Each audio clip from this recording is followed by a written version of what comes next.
The man had simply been sleeping in his bed for a month. When he woke up, he discovered he was the only person left in the world. Just as he was thinking he would have to live out his days in solitude with his dog, he spotted signs of other people, so Rem quickly drove toward that direction. Upon arriving at his destination, he got out of the car cautiously, holding his weapon. That's when he saw a black woman standing on the roof. Sarah quickly led Rem into the house. After talking with her, Rem realized she was just like him. She had been searching for survivors all along. Rem then suggested she move in with him, and Sarah immediately agreed. Later, they went to the supermarket in town. The supplies there were enough to meet their basic needs, and Sarah also found some medicine there. Then Rem excitedly announced he discovered something new. It turned out there were solar panels in the supermarket. Once outside, Rem said he was going to take those solar panels with him, because in this world, there was no longer any supply of electricity or water. As evening fell, Rem enjoyed a delicious meal for the first time. Soon after, Rem had installed half of the solar panels, and Sarah had grown some precious vegetables in the yard. As time went on, the two grew closer and closer. Before long, they had become a couple. However,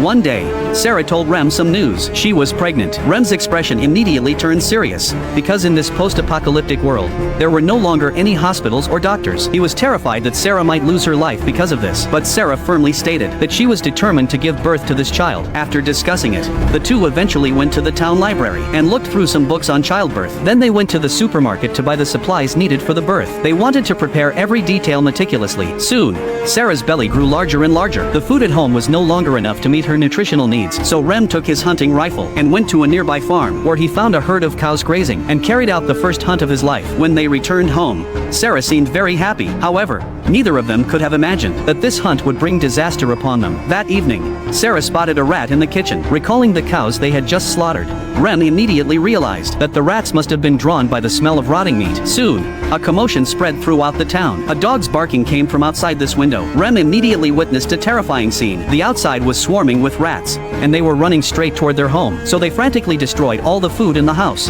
even taking out the beef they hadn't eaten yet. But the rats around them kept multiplying. Seeing no other option, the two had to run back inside. Later, Rem found some tape to seal the window, but just then, the dog's agonized cries rang out from outside again. With no other choice, Rem had to rip off the tape to bring the dog inside first. However, in an instant, more than a dozen large rats rushed into the house. From then on, Rem had no choice but to beat at the rats wherever he found them. That's how he and Sarah barely made it through the night. Early the next morning, the rats outside were gone, but many cats had appeared on the streets. Rem was finally able to relax. A few months later, Sarah successfully gave birth to the first human born after the apocalypse. But soon, Sarah made a foolish mistake. She listed their home address right in the center of town. Sure enough, not long after, an uninvited guest arrived in town. Time quickly moved on to the 6th year of the virus outbreak. One day, as Rem was heading home after gathering food, he accidentally hit something on the